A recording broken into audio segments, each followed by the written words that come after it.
It is therefore my great honor to launch, along with my Bhutanese counterpart, the BHIM UPI in Bhutan.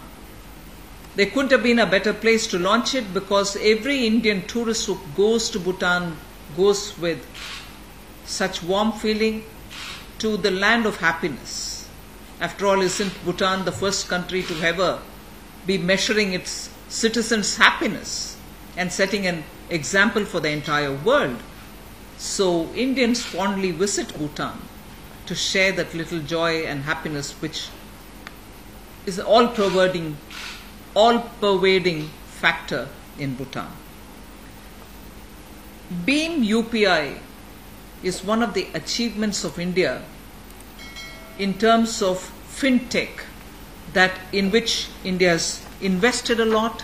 We have also encouraged our startups to come up with a lot of solutions, and therefore BHIM UPI stands out as one of the very good successful experiments that we have undertaken. It is therefore my great honor to launch, along with my Bhutanese counterpart, the BHIM UPI in Bhutan.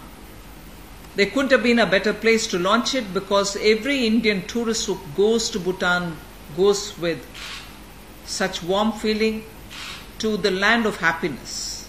After all, isn't Bhutan the first country to ever be measuring its citizens' happiness and setting an example for the entire world? So Indians fondly visit Bhutan to share that little joy and happiness which is all-pervading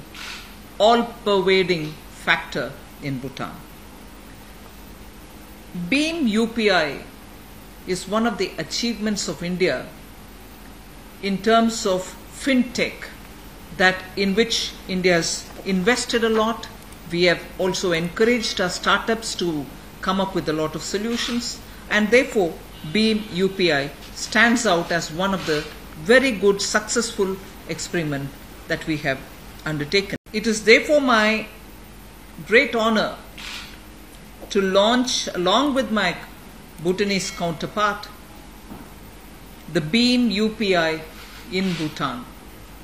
There couldn't have been a better place to launch it because every Indian tourist who goes to Bhutan goes with such warm feeling to the land of happiness. After all, isn't Bhutan the first country to ever be measuring its citizens' happiness and setting an example for the entire world? So Indians fondly visit Bhutan to share that little joy and happiness which is all-pervading factor in Bhutan.